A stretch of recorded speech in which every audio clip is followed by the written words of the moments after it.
For decades, Hollywood studios have hidden the truth about their biggest disasters. They buried losses, destroyed evidence, manipulated Oscar voters, and used accounting magic to make billion-dollar hits look like failures on paper.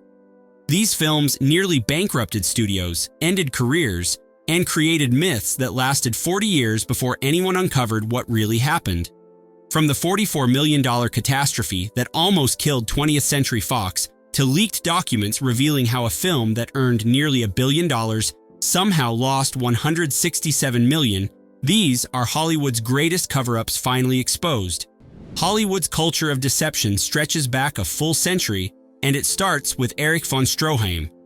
In 1924, the director delivered his masterpiece to MGM, a film running somewhere between 8 and 9.5 hours across, 42 to 47 reels. Studio executives screened it exactly once, just long enough to meet their contractual obligations, and then they butchered it down to 2.5 hours. What MGM allegedly did next became the stuff of legend. They melted the original negatives for their penny's worth of silver content, and that missing footage became known as the Holy Grail of cinema. Rumors circulated for decades that copies might exist somewhere, with von Stroheim himself encouraging these whispers while simultaneously accusing MGM of destroying everything. At one point, he even suggested Joseph Stalin owned a copy. The relationship between von Stroheim and studio head Louis B. Mayer turned so hostile that it ended in a physical confrontation, with Mayer punching the director over the editing decisions. Von Stroheim fired back by calling MGM's titles editor a hack with nothing on his mind but his hat. Confirmation of what the studio actually destroyed took decades to surface. When Turner Classic Movies released a reconstruction in 1999, marketing materials promoted it as finding lost footage, but that footage had been destroyed 75 years earlier. The reconstruction relied on still photographs and title cards to approximate what audiences would never see. Hollywood had been covering its tracks since the silent era, and this was proof. Now we arrive at the disaster that nearly killed a major studio outright. $2 million, that's what 20th Century Fox initially budgeted for Cleopatra. The final cost reached $44 million, which adjusts to approximately $440 million today. Here's what Fox concealed for years about the production. 16 weeks at Pinewood Studios in London produced only 10 minutes of usable footage while burning through $7 million. That spending represented 40% over the original budget before production even moved to Rome, and director Joseph L. Mankiewicz scrambled to write scenes nightly, shooting pages he'd written just hours before. The Rome chaos cost $70,000 every single day. Despite becoming 1963's highest-grossing film at $57 million, Cleopatra still lost money, a paradox that baffled the public, while the studio offered no explanation. When the film finally broke, even in 1973, Fox closed the books on it and deliberately kept all future profits secret to avoid paying those with profit participation agreements. Elizabeth Taylor herself later admitted that the final humiliation was finally having to go see it, that they had cut out the heart, the essence, the motivations, the very core. Survival meant Fox had to sell nearly 300 acres of backlot, and that land became Century City, Los Angeles. All other Fox productions halted while studio head Spyros Skouras was forced out, and the studio wouldn't recover until The Sound of Music arrived 2 years later. John Wayne's passion project tells a different kind of cover-up story, one about personal financial ruin kept hidden from the public. The Alamo cost $12 million, but earned only somewhere between $7.2 and $7.9 million domestically. What Wayne concealed for years was just how badly he'd gambled on this film and lost. $1.5 million of his own money went into the production. Second mortgages on his homes followed, along with his vehicles used as collateral, and by the end he was virtually bankrupted.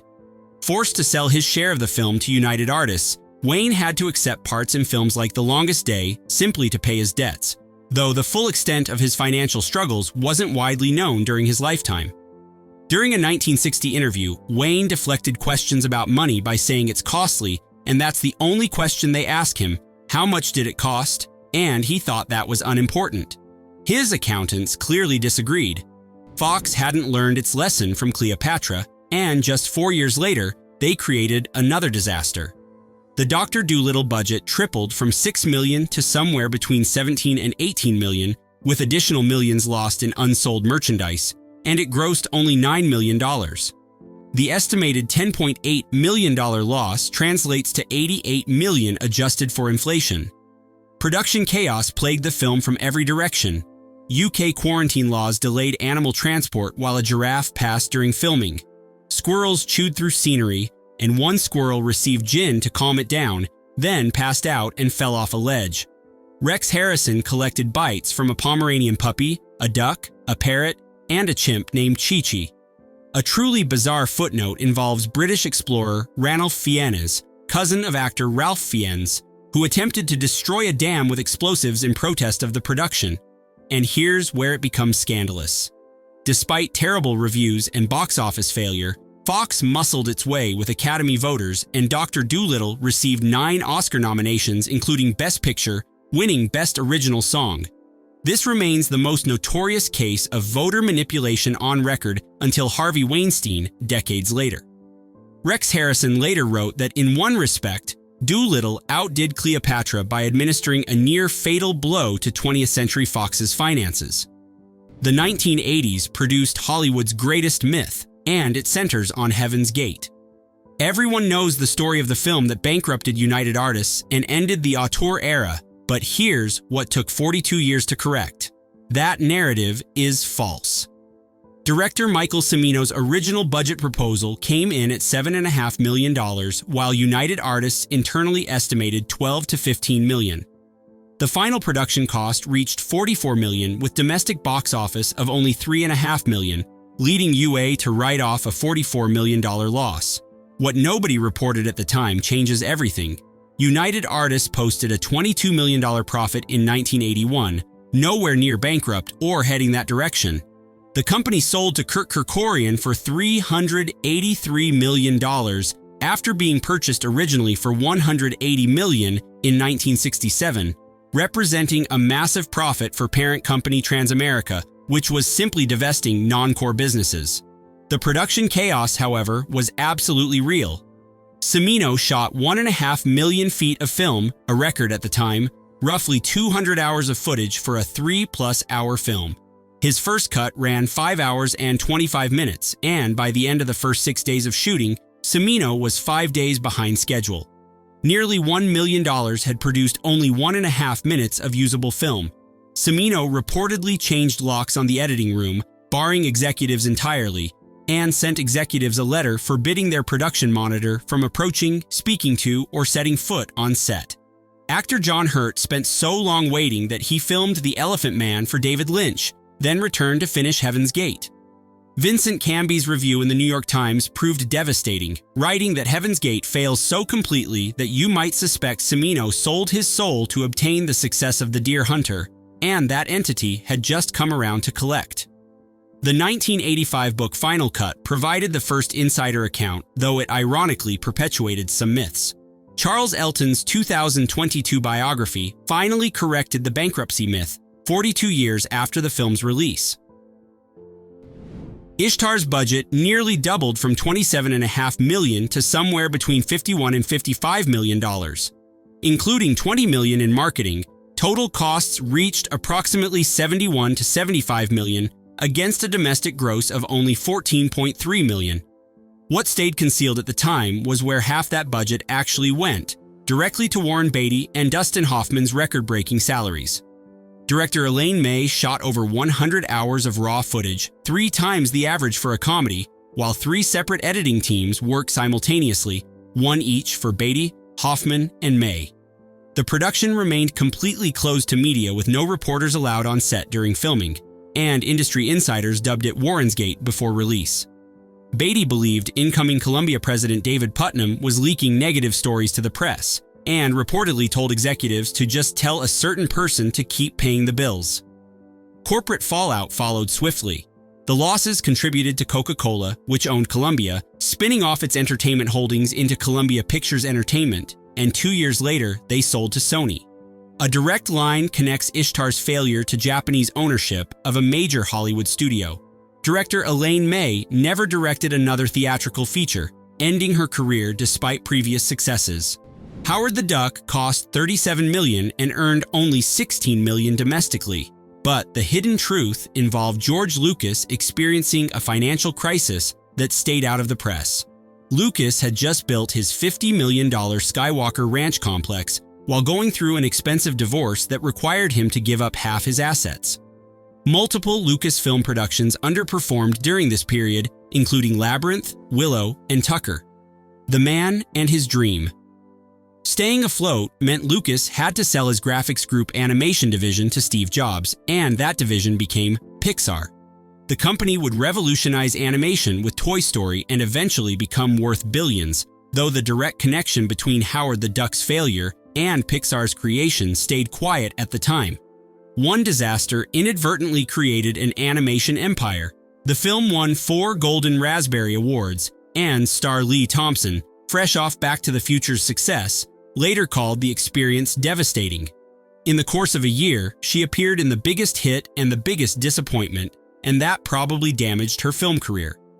Francis Ford Coppola's The Cotton Club spent $13 million on the screenplay alone before filming even began. The final budget reached somewhere between $58 and $67 million depending on estimates, and it opened to just $2.9 million in 5th place behind Beverly Hills Cop. The total gross of approximately $26 million meant losses somewhere between $30 and $40+ million. Writer William Kennedy described 14 and 16-hour workdays, once working 34 hours without sleep in what Coppola called the passing trip. Between 30 and 40+ drafts emerged, with 5 drafts produced in a single 48-hour weekend, what took 35 years to reveal concerns the editing itself. Coppola later admitted he felt pressure to cut African American storylines because foreign distributors felt there were too many black people, too much tap dancing, and that it was too long. Much of Gregory Hines and Lynette McKee's performances were cut to focus on white leads Richard Gere and Diane Lane. In 2019, Coppola spent $500,000 of his own money to restore the film closer to his vision, adding 24 minutes of footage cut by the studio. This Cotton Club encore finally revealed how much the original release had been compromised, 35 years after initial release. Waterworld became the most expensive film ever made at $175 million, with total costs including marketing reaching somewhere between $235 and $300 million. The true cover-up involved corporate maneuvering that obscured who actually paid for the disaster. Universal's parent company, MCA, was purchased by Seagram Company during production, and the deal was cleverly structured. Seagram ensured previous owners Matsushita retained $1 billion of Universal's obligations, meaning Waterworld's production costs were mainly footed by Matsushita. Seagram was only liable for spending after June 5, 1995, approximately $12 million in post-production costs. Universal executives later claimed the movie only cost the studio $12 million thanks to this accounting arrangement, despite actual production cost of $175 million.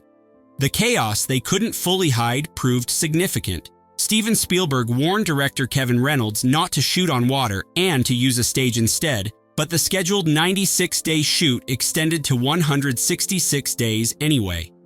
The main floating set sank in a hurricane, and director Kevin Reynolds quit before release due to conflicts with star Kevin Costner. Dennis Hopper later observed that the studio sort of shot themselves in the foot by announcing it was so over budget before release, noting all this came out before they released it in the States. Cutthroat Island holds the Guinness World Record for biggest box office disappointment. Budget with prints and advertising exceeded $115 million, and the film opened in 11th place, earning only $10 million domestically and $18.5 million worldwide. What Carolco Pictures hid was that producer Mario Kassar had pre-sold foreign rights for $50 to $60 million to foreign distributors before production, promising them a sure hit. Carolco was already in massive difficulty but concealed the severity. A former executive told The Independent in 1996 that they knew if they lost Cutthroat Island, the end would be inevitable, but if they made the film, there was at least some chance they could survive. Director Renny Harlin revealed in a 2011 radio interview that they begged to be let go. Star Gina Davis was concerned about headlining this film because they felt a pirate movie with a female lead was problematic, but they were contractually obligated. Harlan personally spent $1 million of his own money to hire writer Mark Norman because he was so concerned about the script. Problems plagued the production constantly. Cinematographer Oliver Wood broke his leg in the first week after falling off a crane while raw sewage poured into swimming tanks from broken pipes. Ships costing $1 million each caught fire, and the chief camera operator was let go, causing 24 crew to quit. Carolco filed for Chapter 11 1 month before the film's release. Their 1993 hit Cliffhanger, which grossed $255 million, returned no profit to Carolco according to their 1995 financial report. The company had posted losses of $265 million in 1991, $88 million in 1992, and $64 million in 1993, all while producing hits. The disaster ended the pirate genre for 8 years until Disney's Pirates of the Caribbean in 2003, and Disney executives were initially terrified of that project because of Cutthroat Island's memory. Last Action Hero cost $85 million plus millions more in marketing, including a $500,000 NASA rocket advertisement, and it earned only $50 million domestically. Here's what Sony covered up. After a rough cut received devastating reviews at test screenings in May 1993, Sony destroyed the review cards rather than address the negative feedback. The film still earned only a C+ cinema score grade. Filming continued until the week before the film debuted in theaters, and after the disaster, a source close to the film admitted they shouldn't have had critics telling them the movie was 10 minutes too long, acknowledging the film was incomplete. Arnold Schwarzenegger later admitted in his Netflix documentary that he cannot describe how upset he was about the film's failure, calling the experience embarrassing. The most stunning cover-ups involve successful films showing losses on paper. Return of the Jedi, which earned $475 million, never made profit according to the studio. Batman, which earned $411 million, showed a $36 million deficit. Forrest Gump, earning $667 million, showed a $31 million loss. In 2010, Warner Bros.' accounting statement for Harry Potter and The Order of the Phoenix leaked to the press, marking the first time an internal studio accounting document became public. $938 million in gross revenue somehow showed a $167 million loss. The breakdown revealed how, including a $212 million distribution fee that was Warner Bros. Paying itself, over $130 million in advertising to Warner-owned properties, and $57 million in interest charges at an internal 18% rate. The Buchwald versus Paramount case in 1990 became the first judicial ruling labeling Hollywood accounting as improper. Art Buchwald sued over Coming to America, which grossed $288 million, and the court ruled Paramount's net profit formula was unconscionable, declaring it impossible to believe the film didn't make profit when production costs were less than a tenth of revenue. Eddie Murphy coined the term monkey points to describe worthless net profit participation, saying only a fool would accept net points in their contract. From Greed's destroyed negatives in 1924 to leaked Harry Potter documents in 2010, Hollywood has spent a century hiding the truth about its disasters. Studios systematically underreported budgets, closed books to avoid profit sharing, destroyed evidence, and constructed elaborate accounting schemes making billion-dollar franchises show losses. The truth typically emerged through lawsuits, leaked documents, insider confessions, or retrospective restorations revealing what was cut, with some myths persisting for 42 years before correction. The pattern continues today.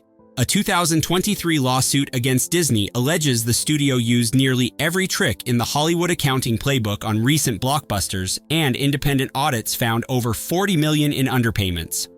From Elizabeth Taylor's Cleopatra to the manipulation of Oscar voters for Dr. Dolittle, Hollywood's most dramatic disasters weren't just failures. They were carefully constructed cover-ups designed to protect studios, shift blame, and ensure the full truth remained buried for decades.